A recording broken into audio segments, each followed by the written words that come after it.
भांडवलदार जमीनदार वर्गाचा। आणि म्हणून महिलांमध्ये हे जे विष पसरवण्याचा प्रयत्न करतात, कोण टक्कर देते त्यांना? आपल्या महिला। चिन्मयताई, इथे बसलेली एकही महिला या बजरंग दलच्या गुंड्यांना घाबरत नाही।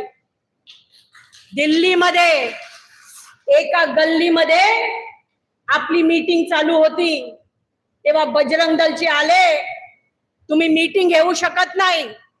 का नाही घेऊ शकत? तू कोण आहे विचारणारा? आमच्या महिलांनी सांगितलं।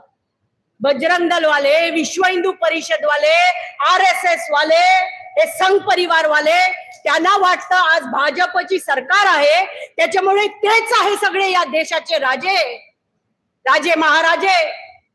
येऊन सांगणार हे करू शकत नाही तुम्ही, ही मीटिंग घेऊ शकत नाही, ते नाटक करू शकत नाही, ते गाणं म्हणू शकत नाही, तुम्ही कोण आहात सांगणारे?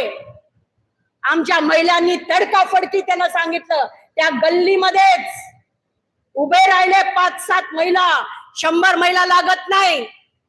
5-7 महिलांमध्ये हिम्मत असेल, 1000 महिला